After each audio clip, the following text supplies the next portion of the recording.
Muy buenas tardes, mi nombre es Hugo Campo, cirujano de mano de la Fundación Valle de Lili. En esta oportunidad nos vamos a comunicar con ustedes, a establecer este video para aclarar ciertos temas importantes acerca del túnel del carpo, y es hablar de los mitos y realidades que la enfermedad como tal tiene dentro del público en general y de la población para la cual trabajamos. Es muy frecuente que los pacientes o que la población en general asocie cualquier tipo de molestia o dolor con el síndrome del túnel del carpo. Recordemos que el síndrome del túnel del carpo son los síntomas que se producen por la compresión de un nervio. Es decir, si a mí se me queda un dedo atrapado, si a mí me duele puntualmente una articulación, si tengo dolor para agarrar, si tengo dolor para mover, no se trata de un síndrome de túnel del carpo. Los síntomas del túnel del carpo son muy específicos y muy relacionados con la compresión del nervio. Su principal síntoma es el hormigueo. Su principal síntoma, nosotros lo definimos en términos médicos como las parestesias, que son las alteraciones de la sensibilidad que puedan tener en la mano. Estas alteraciones, muy en contra de lo que la gente refiere o de lo que la gente piensa, se producen mucho más en la noche, en la mañana, justamente cuando el paciente se encuentra posterior a un periodo de descanso. No se refieren o no los presentan los pacientes en general con cierta frecuencia mientras están haciendo las actividades diarias. Este tipo de síntomas tienen un patrón muy definido, y si algún paciente nos está escuchando que haya tenido túnel del carpo coincidirá conmigo en que estos síntomas son de predominio matinal. Es decir, doctor, yo me despierto con las manos dormidas, yo me despierto con hormigueo en las manos, y esa es un indicativo o es más un indicio fuerte de que la persona presenta síndrome de túnel del carpo por compresión de este nervio. Recordemos que la mano tiene muchos elementos y muchas fracciones que pueden molestar de manera diferente.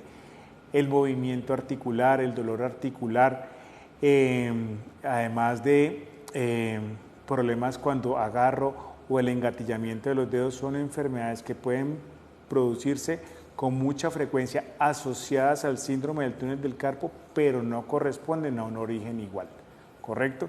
Entonces, el primer mito sobre el que quería hablar era sobre eso, sobre que todo lo que duele en la mano es túnel del carpo, y así no es. Pasando eso, entonces, existe la creencia, y es otro mito sobre el cual quisiera hablar, es que el túnel del carpo se considera una enfermedad ocupacional o una enfermedad que se relaciona con actividades repetitivas manuales. Las actividades repetitivas manuales incluso están descritas como causa de síndrome de túnel del carpo, pero nuestra experiencia y algunos otros autores consideran que no lo son. Hoy en día todos manipulamos un teléfono, hoy en día todos tenemos acceso a un teclado de un computador, hoy en día todos tenemos acceso o nos mantenemos con las manos ocupadas, ¿sí? Con todo respeto yo les preguntaría, ¿qué pasaría si todas las personas que hoy en día usan un computador, usan un teléfono, tuvieran un riesgo de enfermedades de túnel del carpo? Pues el número de pacientes sería absurdo, ¿sí? Tendríamos pacientes con este tipo de enfermedad por actividades repetitivas que no descansaríamos de verlos, y resulta que no es así. Las actividades repetitivas manuales no son desencadenantes de este tipo de problema. Las actividades repetitivas manuales podrían ser desencadenantes de otro tipo de lesiones que no vamos a hablar hoy, como enfermedades por sobreuso en la mano, pero no de compresión del túnel del carpo. Recordemos que el túnel del carpo es un espacio ubicado en la base de la mano. Este espacio en la base de la mano está delimitado por estructuras óseas, que son los huesos de la muñeca, y aquí en la parte anterior está ubicado el ligamento transverso anterior del carpo. Este ligamento, por temas de edad y género principalmente, después de determinada edad, empieza con un proceso de envejecimiento natural, es un proceso de envejecimiento progresivo, el cual conlleva a la compresión de los elementos que se encuentran dentro del túnel. Estos elementos pues son los tendones, el otro componente importante es el nervio mediano. Ese nervio es el que se comprime, genera los síntomas y produce el adormecimiento de esta zona. Entonces, decir que todo lo que duele en la mano, las actividades repetitivas manuales están basadas en esta zona, pues así no es. Esta zona de la mano estaría muy relacionada si esas actividades manuales se realizaran con apoyo completo, con descarga de peso, con descarga de fuerza sobre esa zona o la manipulación de elementos vibratorios con apoyos en esta zona. Más no así, apoyo en la palma de la mano, apoyo en los dedos o agarre. Entonces, de alguna manera queda en entredicho si las actividades repetitivas generan o no la compresión del nervio. Estas actividades repetitivas de las cuales les acabo de hablar, estas actividades de fuerza, de peso, de manejo de elementos vibratorios, en el mercado laboral en general son empleadas o son realizadas por personas del género masculino.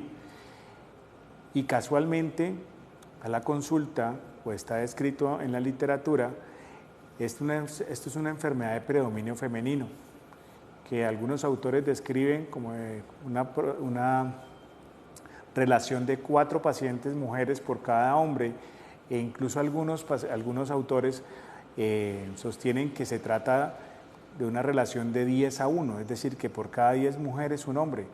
Entonces, digamos que no sería un factor de riesgo real hacer actividades repetitivas de peso, de manipulación de fuerza, de elementos de peso o de fuerza con elementos vibratorios, si en realidad en el mercado laboral estas actividades las realizan los hombres. Entonces, para mí, esto sería dentro de lo que se podría denominar un mito, ya que la realidad de lo que nos consultan, de los pacientes que nos consultan a nosotros y de la realidad de lo que vemos en nuestro consultorio es que es de predominio femenino y no necesariamente relacionado con las actividades repetitivas manuales. Otro mito que se genera en la población en general es que el túnel del carpo no se debe operar.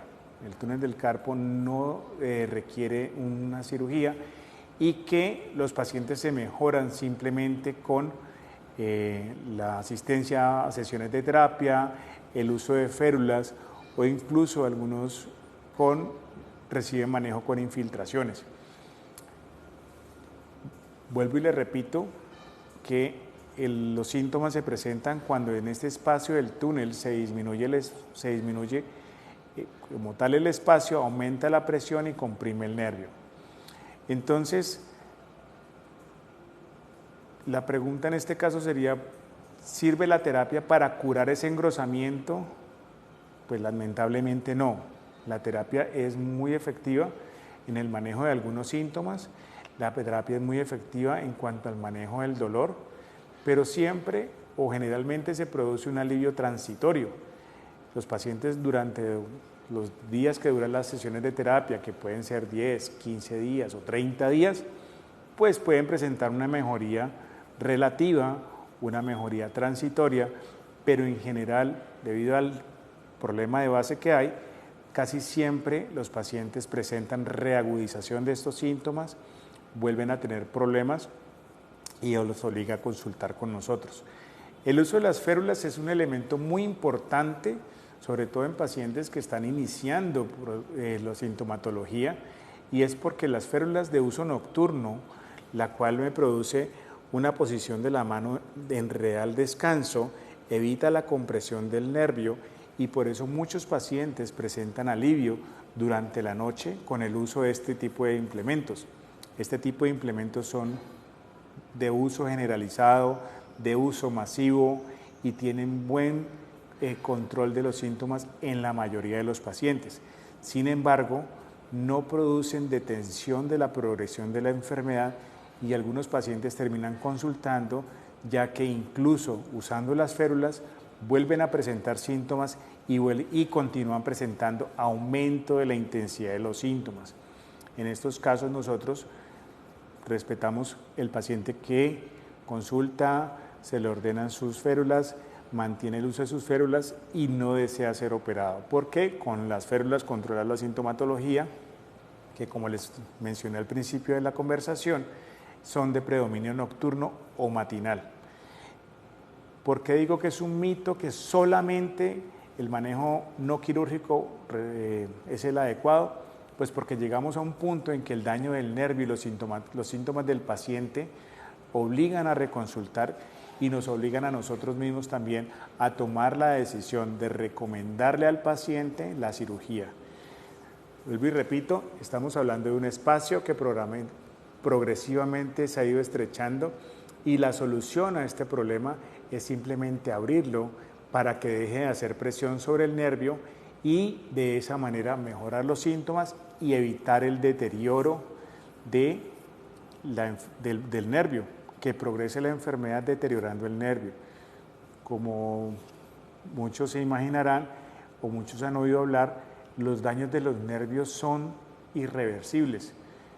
Es verdad, cuando tenemos un paciente con un síndrome de túnel del carpo muy avanzado, nosotros tenemos la necesidad o la obligación de advertirle al paciente que muy probablemente la cirugía produzca alivio de los síntomas, pero no podemos retornar ese nervio al estado que tenía 5 o 10 años antes de empezar con la sintomatología. Entonces, podemos decir que el tratamiento definitivo de este tipo de enfermedad sí es con la cirugía. Podemos intentar atenuar los síntomas, podemos intentar posponer un procedimiento quirúrgico mediante un tratamiento no quirúrgico. Sí, es verdad. Algunos pacientes se mejoran durante mucho tiempo con el uso de las férulas, la terapia les favorece y les funciona durante más tiempo, pero inexorablemente el deterioro del nervio va a llevar a que estos pacientes consulten y terminemos ofreciéndole como tratamiento definitivo la cirugía. En cuanto a la cirugía, existe un mito muy frecuente mencionado por los pacientes en el consultorio y a eso nos vemos abocados a reevaluar con el paciente la decisión, y es porque el concepto general es que la cirugía duele. En nuestro caso, y gracias a la técnica que empleamos aquí en la Fundación Valle del Lila y los cirujanos de mano que estamos aquí, que estamos prestos a atenderlos, utilizamos una técnica endoscópica. Nosotros no hacemos la cirugía abierta en la palma de la mano, nosotros no hacemos la cirugía convencional, sino que la hacemos vía endoscópica. De esta manera logramos que los pacientes tengan unos muy buenos resultados, sin dolor, con una rehabilitación muy pronta y con un regreso a sus actividades casi que inmediatas. Los pacientes, gracias a la intervención que se les hace de manera endoscópica, la incisión es prácticamente de 1 centímetro por fuera de la mano, aquí sobre la muñeca, y su recuperación es bastante satisfactoria.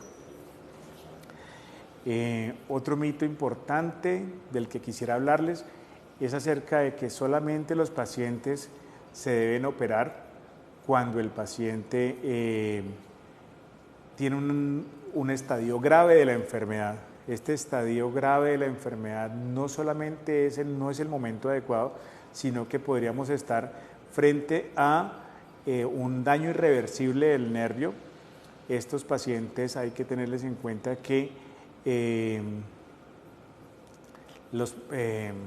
la cirugía podría incluso mejorar los síntomas, pero sin lograr una recuperación del nervio.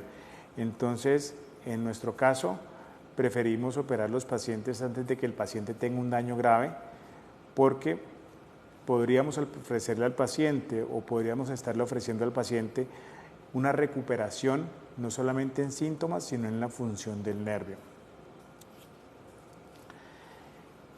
Como les mencionaba, la recuperación es prácticamente inmediata, empieza la rehabilitación desde el primer día, teniendo en cuenta que este es otro mito sobre la enfermedad, acerca de que la rehabilitación y la recuperación del paciente se demora. Se habla usualmente que para la rehabilitación completa de un paciente y la incapacidad mínima son 3 meses. Durante esos 3 meses debe asistir permanentemente a terapia física. Durante esos 3 meses el paciente está en proceso de recuperación. Lo que tenemos para decirle a los personas que están compartiendo este live con nosotros es que nosotros empezamos la rehabilitación desde el primer día de cirugía. ¿Cómo lo hacemos? Lo decimos al paciente que tiene que iniciar movimiento de sus dedos desde el primer día, puede y está en condiciones de efectuar actividades básicas diarias del paciente que no requieren el empleo de fuerza ni de levantar peso. Es decir, el paciente desde el primer día puede coger su teléfono, usarlo, puede utilizar un teclado, puede ayudarse a coger unos cubiertos, puede arreglarse y vestirse sin problema. Las recomendaciones que les damos nosotros a los pacientes es de solamente evitar el contacto con el agua de los vendajes que le dejamos. Para este fin el paciente puede emplear desde una bolsa plástica, un guante de cocina de una talla grande que le quepa con todo el vendaje, papel plástico de cocina, cualquier método que el paciente escoja con el fin de repeler el agua y evitar la humedad dentro del vendaje es el adecuado. Esa decisión del paciente prácticamente que decide usar, pero la rehabilitación de nuestros pacientes empieza desde el primer día. Es un procedimiento con una herida mínima, es un procedimiento mínimamente invasivo, para lo cual no vamos a requerir que al paciente se le hagan curaciones, que se le destapen la herida, que se la manipulen. Absolutamente está contraindicado todo este tipo de situaciones. Nuestros pacientes salen de la fundación con un vendaje, con unas recomendaciones específicas por escrito y, vuelvo y le repito, son muy contados los pacientes que regresan al consultorio con dolor o con sintomatología de compresión del nervio. Es un procedimiento con una intensidad de dolor muy poca, diríamos que leve, y su recuperación en la mayoría de los casos es muy satisfactoria. Algunos pacientes o algunas personas, muchas personas en la calle llegan al consultorio mencionando que después de la cirugía los pacientes pierden fuerza y que esa fuerza no se recupera, que además hay un dolor cuando me apoyo en la mano. Pues tengo para decirles que también hace parte de otro mito, ese mito de la pérdida de la fuerza. Si bien algunos pacientes presentan debilidad en la mano y no es por otra cosa sino por la contención que hace el mismo retináculo, casi siempre es de manera transitoria. En la mayoría de los pacientes esta recuperación de la fuerza se produce alrededor del tercer o cuarto mes, de la fuerza completa, sin tener que esperar hasta el tercer o cuarto mes para iniciar unas labores ya sean domésticas, actividades deportivas o actividades lúdicas que incluyan, por ejemplo, el uso y empleo de instrumentos musicales, el uso y empleo de materiales para pintura, para arte, etc. Los pacientes antes del segundo mes, la mayoría están haciendo sus actividades normales, la mayoría de los pacientes se encuentran activados casi completamente y en algunos pacientes, solamente en algunos, la fuerza completa, la percepción individual del retorno de la fuerza se produce alrededor del cuarto mes. Entonces, estamos ante una cirugía que es bastante agradecida en el manejo de los síntomas, cuyas secuelas o cuyos eventos adversos son muy transitorios, que no dependemos de un proceso de rehabilitación o un centro de rehabilitación como tal para que el paciente retorne a sus actividades normales. Entonces, estaríamos cubriendo lo que la mayoría de veces se considera un mito acerca de la enfermedad. En cuanto a la movilidad de la mano, en cuanto a la movilidad de los dedos, pues sobra decirles que tratándose en este caso de una cirugía mínimamente invasiva, pues nosotros no tocamos ni los tendones, ni los huesos, ni las articulaciones. El tiempo de uso del vendaje es de aproximadamente 10 días, más o menos, y durante ese tiempo no hay por qué llegar a producir una rigidez de la articulación de la muñeca o articulaciones de los dedos, pues por lo contrario, el paciente debe iniciar con su movilidad desde el primer día y la recuperación depende en muchos casos de que sea adherente a esas recomendaciones, que siga al pie de la letra lo que se le dice y de esa manera los resultados van a ser fabulosos. Con respecto a el dolor residual que pueden presentar algunos pacientes, no todos los pacientes lo hacen, algunos pacientes presentan un dolor en la base de la mano, básicamente ubicado en el sitio de donde se ancla el ligamento al lado medial y lateral de la mano, pero ubicado básicamente en la mano. Este dolor también se considera normal y natural en las cirugías, ya sea abierta o endoscópica, pero generalmente es transitorio también. Y este dolor básicamente se produce por la debilidad en la tensión del ligamento que normalmente tiene y que se recupera una vez él se empieza a cicatrizar y que se recupera una vez el paciente empieza con sus actividades, empieza a hacer movimiento de las manos, empieza progresivamente a hacer fuerza, empieza progresivamente a levantar peso, retornar a sus actividades, como les decía, normales. Otro mito sobre el cual quisiera hablar es acerca de que el túnel del carpo repite, ¿sí? En muchas ocasiones, al proponerle la cirugía a un paciente, el paciente me manifiesta que no se desea operarse porque ¿para qué operarse si igual va a repetir?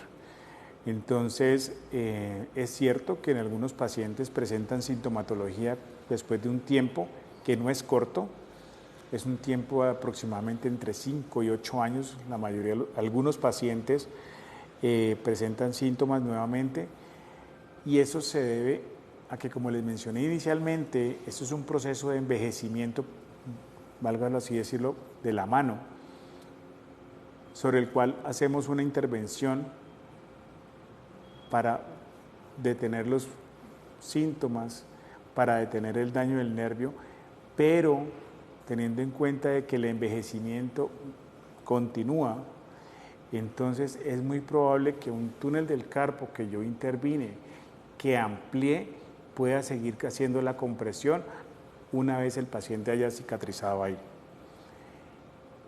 Digámoslo así, no repite como tal, sino que se trataría más de una recurrencia. ¿En qué sentido me quiero explicar? Y es que los pacientes tuvieron alivio de los síntomas durante el tiempo que duró la cirugía, el beneficio de la cirugía, tuvieron una detención en el daño del nervio y estos pacientes remitieron completamente sus síntomas durante 5 u 8 años. Entonces yo no considero válido que un paciente me diga que no se hace operar porque en 8 años le va a repetir. ¿Por qué? Porque primero que todo nos vamos a ganar 8 años sin síntomas, 8 o 5 años sin molestias y sobre todo vamos a evitar que el paciente presente o continúe con el deterioro del nervio. Entonces, para quienes mencionan esto como una excusa para no operarse, está la excusa de decirle, mire, definitivamente usted va a volver a tener noches tranquilas, usted va a tener despertares más agradables durante un tiempo y el hecho de que haya un pequeño grupo de la población que no pasa del 15 o 20% al que se tiene que reintervenir, pues no está nada asegurado que usted esté dentro de ese 15 o 20%. Entonces, al paciente hay que advertirle sobre esto y hay que decirle, mire, es posible que así lo operemos hoy, en un tiempo haya que volverlo a operar porque esto se sigue engrosando. Entonces el paciente, con la decisión y con las cosas muy claras, como se las decimos nosotros en el consultorio, pues tomará la decisión más adecuada. La recomendación nuestra va a ser siempre encaminada a mejorar el paciente. La recomendación nuestra va a ser encaminada siempre a evitar que el paciente tenga unas secuelas irreversibles. Entonces, siempre ofrecemos este tipo de alternativas cuando el paciente realmente lo necesita, cuando consideramos que el paciente va a tener una mejoría de sus síntomas, va a tener una detención del deterioro del nervio, siempre y cuando nosotros veamos que es una alternativa viable y que tengamos respuesta por parte del paciente. Creo que eran los principales mitos sobre los cuales quería hablarles en esta tarde. Quería que todos estuvieran más o menos enterados de cómo es la cirugía que nosotros realizamos aquí en la Fundación. Es una cirugía muy agradecida, yo siempre se lo digo a mis pacientes, con una cicatrización que es casi perfecta en la mayoría de los casos, de 1 centímetro más o menos por fuera de la mano, disminuyendo el trauma o la invasividad sobre la palma de la mano, que es bastante sensible. Entonces, el grupo de cirujanos de mano de la Fundación, conformada por el doctor Sandoval, el doctor Lombana, la doctora Henao y, en este caso, por mí, el doctor Hugo Campo, pues estamos dispuestos a atenderlos en todas nuestras sedes de la Fundación, en la sede de la Avenida Estación, en la sede de Tequendama, en la sede principal y en la sede Limonar. A partir de este momento, entonces, abrimos los canales para que, si tienen algunas dudas o preguntas acerca de lo que acabamos de hablar, si con lo que yo les acabo de explicar persisten algunas inquietudes, podamos resolverlas.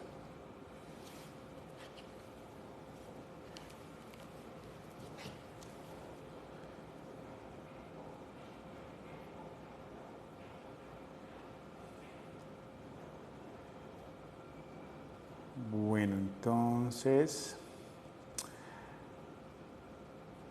preguntan si se me duerme la mano, ¿tengo túnel del carpo? La respuesta es,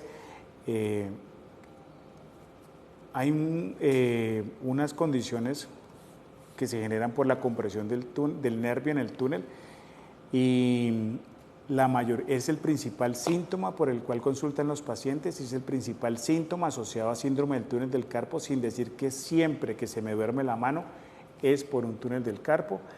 Le invitamos a esta persona que consulte para aclarar, examinarlo personalmente, hacerle unas maniobras en el consultorio y con esto aclarar el diagnóstico. La sensación de hormigueo es constante o va y viene. Usualmente es intermitente y los síntomas se presentan inicialmente en las mañanas. Como les decía, son síntomas de aparición matutina, cuando el paciente recién se despierta, que muchas veces disminuyen o desaparecen en el transcurso del día y la presentación es principalmente en las mañanas. Otra pregunta, ¿el túnel del carpo es lo mismo que tendinitis? No. En el caso de la tendinitis como tal estamos hablando de problemas de los tendones que pueden estar cerca del túnel del carpo, que pueden estar cerca de las estructuras del nervio, pero no exactamente. En el túnel del carpo los síntomas los genera la compresión del nervio y por eso a veces son muy variados esa presentación de síntomas. En ocasiones el paciente refiere adormecimiento, en ocasiones sensación de frío, en ocasiones sensación de calor de las manos, que siente pullas en los dedos. Entonces, porque el dolor neuropático tiene toda esa variabilidad de presentación. Entonces, no es lo mismo el túnel del carpo que una tendinitis. Dice que otra pregunta, otra persona que nos pregunta ¿por qué me duele el codo e incluso el hombro si el problema es en la mano? Bueno, aquí hay que aclarar que el nervio tiene una representación en la mano, pero los nervios del miembro superior arrancan desde la columna cervical y que discurren o transcurren por todo el miembro superior hasta la mano y que en ocasiones el dolor por compresión del nervio en la muñeca o en el antebrazo pueden producir irradiación del dolor a toda la extremidad, incluso el hombro o la parte superior de la espalda, produciendo espasmo y produciendo dolor. Otra pregunta que me hacen es, ¿cuándo debería consultar a un doctor por este síndrome? Lo principal es consultar una vez se tenga conciencia de los síntomas. Algunas personas lo asocian con la posición en que duermen, algunas personas lo asocian con la posición de las manos cuando duermen. Yo les invito a consultar porque de esta manera estaríamos evitando la progresión de estos síntomas y una vez aclarado el diagnóstico, pues yo le diría que tomara la decisión con su médico acerca de qué tratamiento es el más adecuado en ese momento. Otra pregunta que hacen es, tengo artritis reumatoidea y he empezado con hormigueo y entumecimiento de la mano. ¿Puede ser túnel del carpo? Sí, puede ser túnel del carpo. El hecho de que usted tenga una enfermedad de base no significa que no pueda adquirir o manifestar otro tipo de enfermedad. Es muy frecuente que todos los pacientes asocien determinados síntomas a una enfermedad y uno puede tener dos enfermedades al mismo tiempo. No hay ningún inconveniente ni ningún problema en tratar una o tratar la otra independiente de la que tenía previamente. Los pacientes con artritis reumatoidea frecuentemente van porque tienen problemas en sus deditos, pero al uno interrogarlos, ocasionalmente sí refieren el adormecimiento y uno los trata del túnel y mejora muchísimo del túnel, su enfermedad reumática controlada con su reumatólogo, con nosotros, sin problema. Entonces, ¿puede presentar en un paciente? Sí, puede tener túnel del carpo una persona con artritis. ¿Que aumente el riesgo? No, definitivamente no. Otra pregunta que me hacen es, a veces cuando salgo a montar en bicicleta se me duermen los dedos y me siento hormigueo. ¿Tiene que ver con el túnel del carpo? Bueno, en este caso, sí. El apoyo del manubrio o los mangos del timón generalmente se hacen en la base de la mano y usualmente producen compresión del nervio y generan los síntomas que les acabo de mencionar. No se considera entonces que esto sea un desencadenante o un factor causante, pues porque si no todos los ciclistas tendrían túnel del carpo y es solamente en algunos pacientes, es decir, algunos que tienen la enfermedad, cuando hacen compresión con el timón, pues generan síntomas. Estos síntomas son muy molestos porque he tenido pacientes ciclistas, entonces me dicen que se tienen que bajar de la bicicleta, que tienen que parar, que paran al grupo y todo se resolvía con una consulta con nosotros. ¿Qué medidas debo tomar en mi trabajo para evitar el túnel del carpo? Bueno, desgraciadamente la posición más desfavorable que podríamos tener para comprimir el nervio es dándole flexión a las muñecas y nosotros usualmente esta posición no la tenemos. La posición más usual para digitar es con la muñeca en extensión, que es protectora del nervio, que es protectora para el síndrome del túnel del carpo. De hecho, esta es la posición que se adopta cuando nos formulamos las férulas. Nosotros colocamos las férulas y el paciente debería estar en condiciones de digitar y hacer muchas cosas de su vida diaria, no necesariamente lo tienen que limitar y en el trabajo evitaríamos algún tema que tenga que ver con presión o impacto a nivel de la base de la mano. Yo sé que lo preguntan por el uso del computador porque muchas personas frecuentemente hacen asociación del túnel del carpo con el uso del computador y como les dije, pues es muy complicado decir que cuando es un elemento de uso masivo porque no hay más pacientes con este tipo de problemas. Bueno, ¿debo usar una férula si tengo túnel del carpo? La mayoría de las veces se formulan estas férulas para uso nocturno porque en las noches, dada la presentación más frecuente de los síntomas en la noche, se ven beneficiados los pacientes con mantener una mano en una posición adecuada que durmiendo con las manos con la muñeca en flexión o debajo de la almohada o debajo del cuerpo. ¿Qué tratamiento existe para ayudar con lo del túnel del carpo? Entonces ya les contaba que primero que todo hay que hacer un buen diagnóstico. Segundo, ayudarnos con exámenes para determinar en qué grado está y con esto determinar cuál es el tratamiento más adecuado para ese paciente. Te preguntan que cuánto dura el proceso de recuperación de una cirugía del túnel del carpo. Bueno, en la mayoría de nuestros casos, y también de acuerdo a la actividad que desarrolla el paciente, podríamos estar hablando de entre 20 días, un mes larguito, dependiendo de la actividad que realice el paciente. No es lo mismo un paciente que tiene un trabajo de oficina, que no tiene que cargar peso, que no tiene que manipular elementos pesados, a un paciente que, por ejemplo, trabaja en un cuarto frío, manipulando alimentos, lavándose las manos, cargando peso, movilizando cosas pesadas, porque pues, definitivamente no hay comparación entre estos dos pacientes. Sí les tengo que decir que la recuperación es muy rápida y que muy frecuentemente se asocia con la actividad, retorno a las actividades temprano, para también promover esa rehabilitación temprana.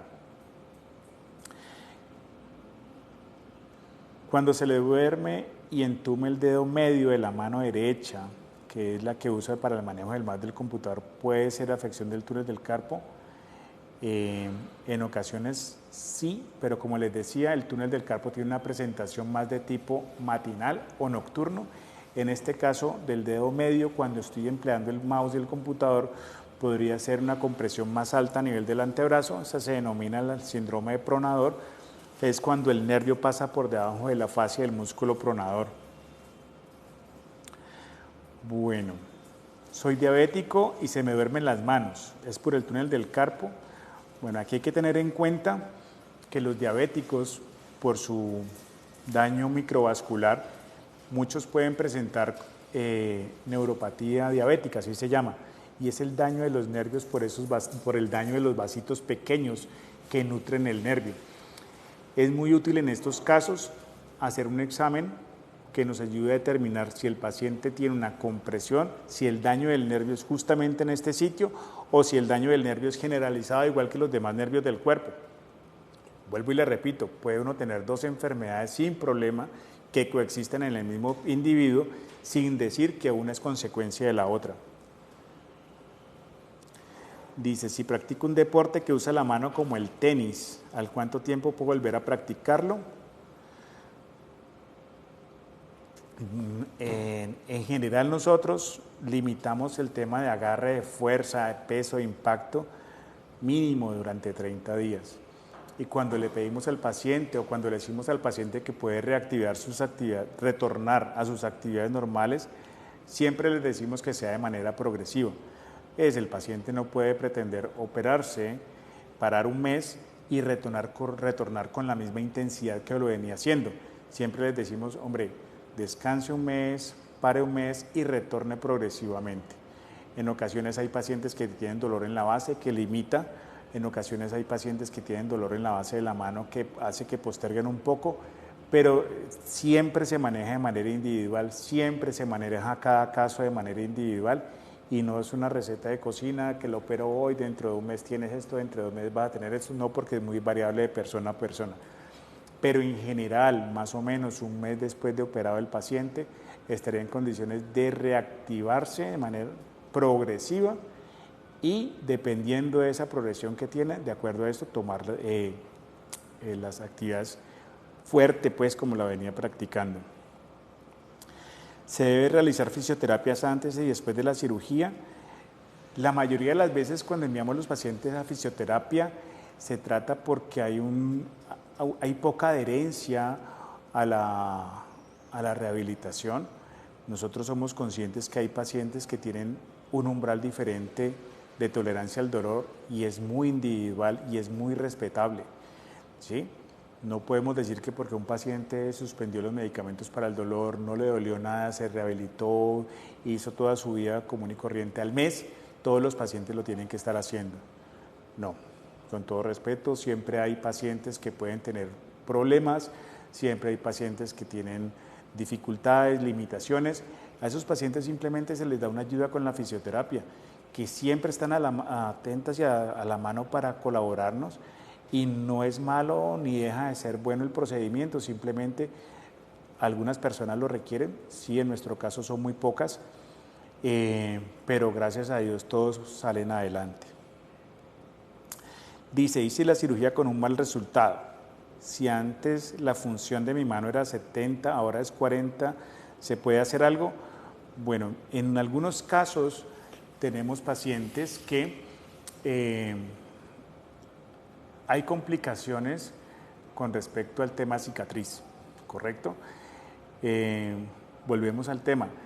Hay que individualizar siempre los pacientes y sus resultados. No todos pueden ser buenos, no todos tienen que ser malos. En algunos pacientes con un resultado desfavorable, valdría la pena investigar cómo es el proceso, cómo fue el proceso de cicatrización. Vale la pena tomar un estudio de imágenes para determinar si existe un engrosamiento o una cicatriz que esté nuevamente comprimiendo el nervio. Vale la pena hacer una electromiografía para determinar si el nervio sigue afectado, se ha mejorado o se ha empeorado. Siempre es bueno que el paciente sea objetivo en cuanto a sus síntomas, si presentó algo de mejoría, si no presentó nada de mejoría, si por el contrario después del procedimiento empeoró. Y eso es muy importante para nosotros porque nos ayuda a discernir en cuanto al tipo de problemas que pudo haber tenido el paciente y cuál podría ser nuestra colaboración o nuestra alternativa para el tratamiento de ellos. Entonces sí hace parte de los pacientes que los invitaría a consultar porque estamos para ofrecerle mejor ayuda a esos pacientes, sobre todo cuando el resultado inicial no fue bueno y ahí habría que investigar más por qué la causa y de qué manera se puede mejorar. Hay otra pregunta, dice, si hace un año me dijeron que tenía túnel del carpo, pero ya no tengo síntomas, ¿sigo teniendo síndrome? Sí, recordemos, y lo mencioné al principio de la transmisión, el síndrome del túnel del carpo son los síntomas. ¿Quién lo produce? En la disminución del espacio por el engrosamiento del ligamento. Entonces, es muy poco probable que ese engrosamiento de ese ligamento que se produjo o que se estaba produciendo se haya detenido o haya disminuido. Entonces, algunas personas presentan una mejoría transitoria y es indiscutible. Estas personas, y los he tenido en mi consultorio, que una vez consultaron por síntomas, con exámenes que decía que tenía un daño del nervio, se les propuso cirugía, tomaron la decisión de parar el procedimiento porque se sintieron mejor. Es totalmente válido. Yo siempre les digo que nadie se hace un procedimiento innecesario y mucho menos cuando no está molestando. Entonces, si la decisión en ese momento fue detener el procedimiento, suspenderlo, pararlo, no se preocupe, que probablemente en algún momento, más pronto que temprano, puede volver a aparecer y requerir la cirugía. No es una condena la que tiene que tener que terminar por cumplir, pero en general el engrosamiento del ligamento no se devuelve, no se regresa, no vuelve a como estaba antes.